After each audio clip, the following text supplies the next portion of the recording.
Change is coming to the European military landscape, and not in the way you might expect. For years, the same countries have stood atop the index for Europe's strongest military powers. With 8 military satellites in orbit, 13 naval frigates, 8 submarines, and 850 aircraft, Italy consistently ranks high on the list. France is no walkover either, with 300 nuclear weapons in its arsenal and an aircraft carrier, 3 helicarriers, and 10 military bases from which it can project one of the world's best counter-terrorism strike forces into the corners of the globe. There is reason to believe France will remain one of the preeminent European powers for years to come. Then there's the UK, consistently viewed as one of the world's strongest military powers not just in Europe. It possesses 25 overseas military bases, 2 aircraft carriers, 10 excellent nuclear submarines, and 663 aircraft. Even if its reserves of tanks, of which it only has 227, and artillery 215, remain comparatively low. In a few years, these rankings might be all about to change. Finland and Sweden, NATO's newest members, look poised to play a central role in European deterrence measures against Putin's Russia and are preparing accordingly. The countries along NATO's Eastern European flank, from the Baltics down to the Black Sea, have long maintained respectable rapid response forces as part of a robust, collective military presence. Poland, too, is committed to flexing its own military muscle. For several years now, it's been steadily replacing its Soviet stockpile with modern Western weapons systems and munitions in a bid to become Europe's strongest land army by 2026. It has an ongoing deal to acquire almost 500 HIMARS long-range missile systems, has been steadily integrating the latest US M1A21 SEP version 3 Abrams tanks, Apache helicopters, and F-35s. It's also branched out, importing the latest in South Korean armor and artillery whose global reputation is growing. And then there's Germany. Yes, the European country which for decades now has routinely fallen well short of its defense goals now seems eager to jump to the top of Europe's military spending leaderboards. It may seem like a shock, but last year German politicians finally read the room and realized that with one of the world's largest GDPs, it was high time to pull its weight in NATO and revamp its armed forces. Indeed, the war in Ukraine seems like it has cast everything into the proper perspective. Today, Germany is not only gearing up to overhaul its armed forces, it wants to do so by becoming the world's 3rd largest military spender. I'm sure none of you had that on your bingo card a year or two ago. It's been some time since German leaders expressed this desire. Naturally, it's worth following up to see how bad things had actually gotten in the German armed forces, how the military overhaul is currently going, and whether Germany will be able to keep on track to achieve its lofty military goals in the near and long-term future. Prior to the Russian invasion of Ukraine, it was fair to say that the reputation of what, on paper, should undeniably be one of Europe's most feared militaries was poor, to put it mildly. At the tail end of the 2010s, reports began to emerge documenting the unexpected devolution of one of the fiercest and most brutal fighting forces on Earth into what one observer likened to a glorified volunteer fire department, one whose venerated mountain troops were routinely deployed to shovel snow from roofs in Bavaria rather than conduct cutting-edge military exercises. What went wrong for the once vaunted Bundeswehr? Well, a lot actually, so much that it's sort of hard to know where to begin. Like most things, Germany's current situation didn't unfold in a vacuum. The problems trace back to the end of the Cold War, a period of renewed hope and opportunity for the German people. The fall of the Berlin Wall, the reintegration of East and West Germany, and the collapse of the USSR as a regional military rival changed Germany's security outlook virtually overnight. Suddenly, money the German parliament had funneled into military expenditures had better use revamping the country's economic, political, and social institutions. There was simply no proximate military threat worthy enough to merit continued military spending at Cold War levels.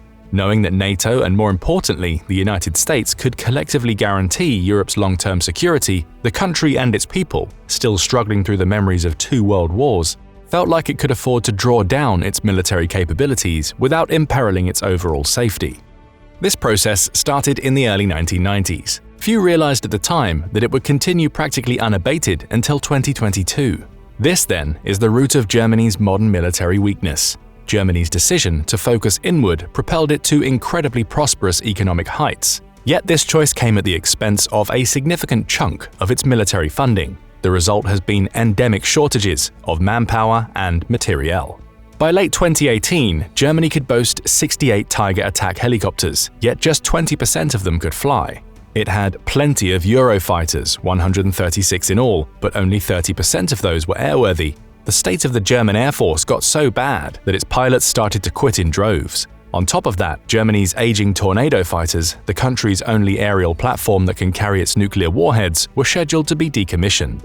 The state of military disrepair extended to the infantry, who, according to reports, has suffered from shortages of everything from ammunition to underwear of late. As of 2019, the main battle rifle of the German armed forces, the Heckler & Koch G36, was in the process of being scrapped after studies revealed serious defects in its accuracy. In other words, that the gun misses its target if it's too hot. In a visit to a Lithuanian outpost where 450 German soldiers were stationed as part of a NATO mission to protect Europe's eastern flank, American officials were dismayed to discover Bundeswehr personnel communicating on unsecure mobile phones due to a shortage of secure radio equipment. Equipment deficiencies and shortages were paralleled by increased recruiting difficulties. Germany's recent goal to raise its recruitment thresholds by 20,000 troops, founded as many of its potential enlistees, discovered the pitiful living conditions at its military barracks. As a result, Germany has been forced to contemplate a seemingly unimaginable alternative: filling empty recruitment pools with foreign nationals. The problem it now faces is a legal one, since German law only allows those with citizenship to serve in its military. At a certain point, Germany's military shortcomings became so apparent it led high-ranking Bundeswehr officials to declare, no matter where you look, there's dysfunction.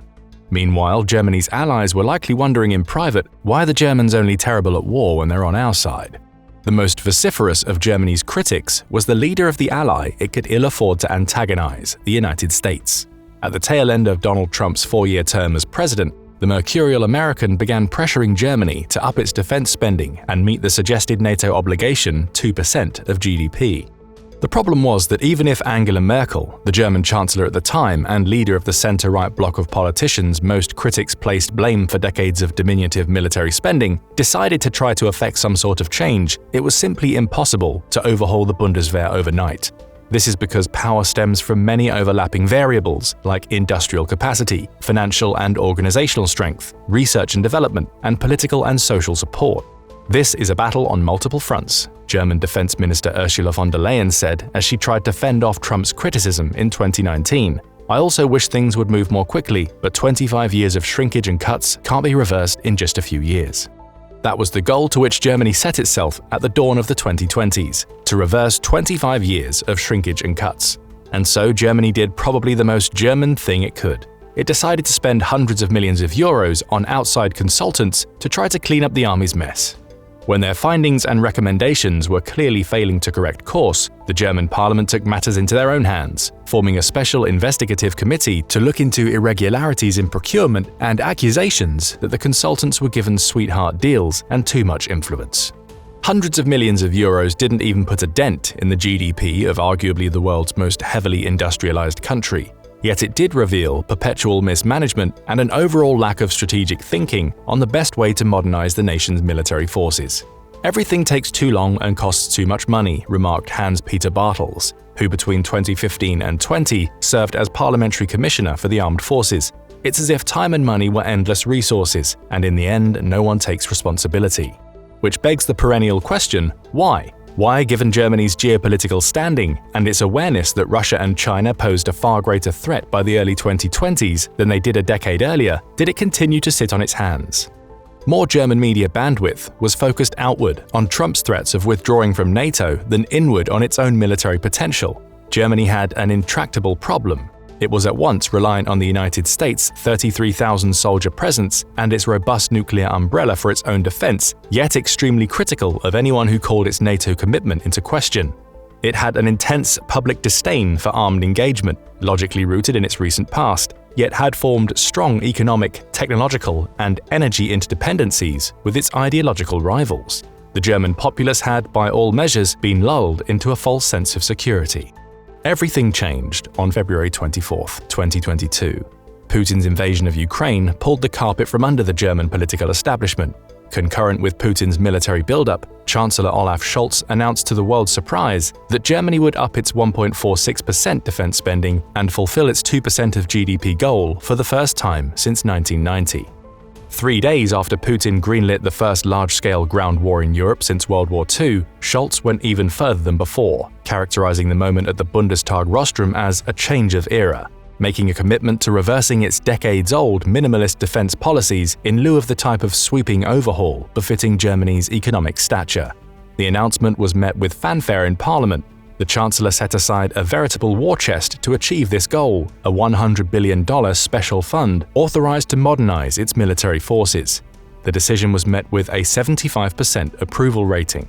There have been several encouraging developments since Scholz's proclamations. Germany has been one of Europe's most generous suppliers of military aid to Ukraine since the start of the conflict, doling out serious arms packages from its federal armed forces that include infantry fighting vehicles, Leopard main battle tanks, though they certainly dragged their feet there for months longer than they should have, mine-resistant armored vehicles, Iris-T air defense systems, howitzers, munitions, drones, and smaller items like helmets, mobile antennas, night vision goggles, and logistics vehicles.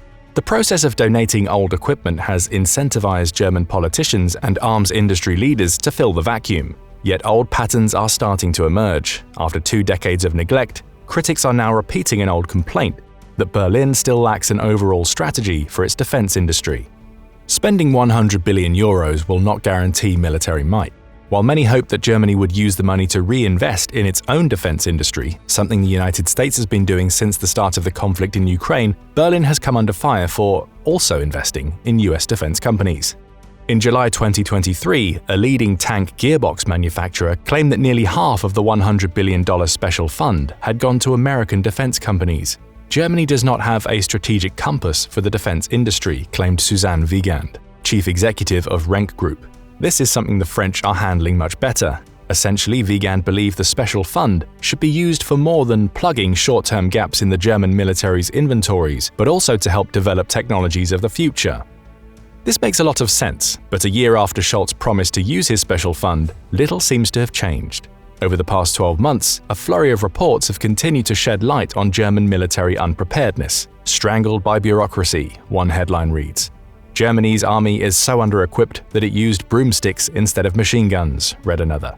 In February 2023, a prominent foreign policy spokesman for the Christian Democratic Union told a German news outlet that the military had lost a year and is barer than it was at the start of 2022.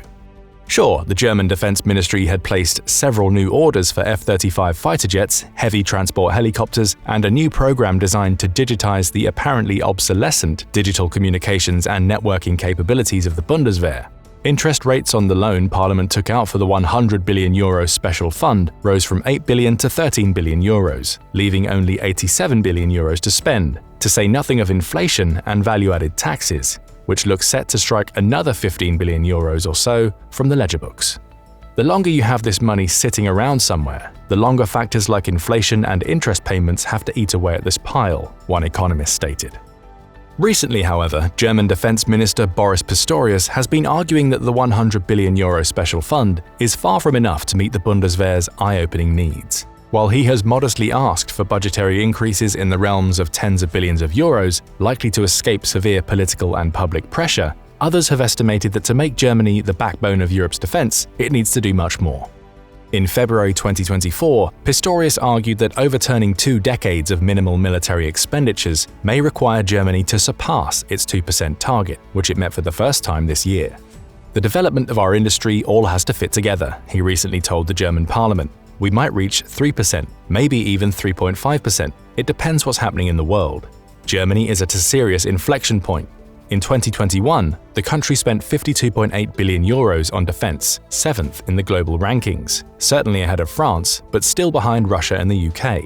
As a percentage of its GDP, among the 20 largest global economies, it came in far lower, just 15th. As Germany hits its renewed spending targets, it looks set to catapult itself higher into the rankings. Spending an annual amount of 76.1 billion euros would put it ahead of Russia, India, and the UK. It would lead the EU by some distance, though it would still pale in comparison to the US and China. More importantly, increased military spending will finally enable Germany to back its rhetorical and economic leadership of the European community with cold, hard steel. In the past, Germany's allies and adversaries alike were slow to take it seriously in matters of defense. Today, this looks set to change. Germany has expressed its desire to build a modernized, high-tech, powerful military. The F-35s represent a step in the right direction, as do the future combat air systems it's developing jointly with France, its attempts to modernize its naval fleet, and its attention on changes in drone warfare. But if it wants to become a true military superpower, Germany must continue to spend wisely for the foreseeable future. It must give equal weight to the tail end of the spear – logistics, intelligence, cyber warfare, training, and experience – as it gives the tip – high-tech weapons, vehicles, and equipment. As mentioned before, Germany is still getting the basics wrong. To be able to secure itself, not to mention its European and regional allies and partners, it must address what it's neglected for years. It needs to get its existing helicopters, aircrafts, and tanks operational. It needs to get the 50% of military hardware found to be dysfunctional back into working condition. And it must find the funding and the social support to raise public respect for the German armed forces, so it can overcome its chronic personnel shortages and material deficiencies. A job in the military does not have the kudos in Germany that it does elsewhere, owing to the country's wartime past, Pistorius recently claimed. This would have to change, and would require, by most accounts, a unique cultural change that amounted to more than business as usual, but with more money. Germany has a clear opportunity to prove its naysayers wrong by wholeheartedly picking up the baton of European security. It's a moment of severe uncertainty for Europe, a time when the West could truly benefit from Germany's steadfast commitment to building a credible military with true deterrent potential. Today, American support for Ukraine is more uncertain than ever. There's a very real chance that depending on the way the American presidential election pans out in 2024, European figureheads like Germany and France will have to put their money where their mouth is. If the invasion of Ukraine reinforced the gravity of the threat at their doorsteps, dwindling American political and material support may leave them with no choice but to shoulder an increased burden of defense spending, revamp its arms production, and help Ukraine in areas where it's falling short. The Estonian Defense Ministry recently estimated that Western countries would need to invest just 0.25% of their GDP in military assistance to Ukraine in order to enable the country to continue defending itself in 2024 and prepare a new counteroffensive in 2025. Europe must show that it's committed to its own defense, and Germany, as the richest European power, has to stand at the front of the line. To succeed, it has had to overcome its bureaucratically encumbered procurement system, one that an expert described as suffering from a perfectionism in its regulations that often means the troops don't actually get what they need. This manifests itself in German tank crews not receiving standardized radio equipment as their NATO allies, Germany's various political coalitions at loggerheads over the degree of urgency to approach military modernization, and more. Germany can be pleased that, by and large, its penchant for perfectionism in the field of procurement has been ironed out.